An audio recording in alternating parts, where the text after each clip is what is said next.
बस जी पैसों की ज़रूरत थी। उसकी माँ से पैसे लेने थे। वो उसका कमरा था, उसकी माँ का जो बाजी है उसका कमरा ऊपर था दूसरी मंजिल पे, और इसका कमरा था नीचे हमारे गार्ड रूम के पास ही था। उसको मैंने बोला कि मुझे ऊपर जाना है, उसने मुझे मेरे साथ हाथापाई की और मुझे मारने की कोशिश की, लेकिन वो खुद मर गया। इत्तेफाक हो गया, क्या कर। पैसे वगैरह मांगे थे आपने? जी, उससे नहीं, उसकी माँ से मांगे थे। कितने पैसे तलब किए? 2 लाख।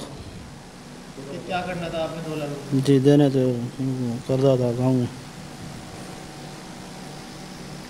पूरा बताओ क्यों लिए थे पैसे? जी गाँव में देने थे ना पैसे भाई, उसके लिए गया था।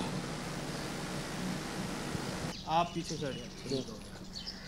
जी मुझे बताइएगा पूरे इस वारदात में क्या क्या किस वक्त हुई थी और फिर किस तरह जो है वो गिरफ्तारी अमल में आई मुलजिम की। ये हमें 15 की इतला आई थी कि घर में डाकू घुसे, तो वहाँ पर सेठू साहब और मैं नफरी लेकर पहुँचे।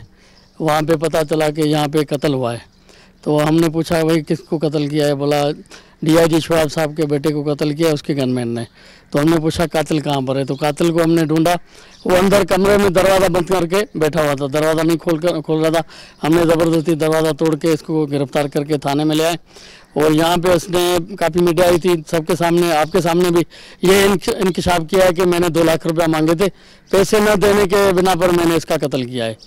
मज़ीद आपको मतलब नहीं बताया कि पैसों के बिना पे उसको कत्ल किया है, जो इसको नहीं करना चाहिए था। डीआईजी साहब के घर पे ये गार्ड तैनात था। ये ज़िला कश्मीर का सिपाही है और ये वहाँ पे 6-7 माह से उसके गनमैन चल रहा था घर पे।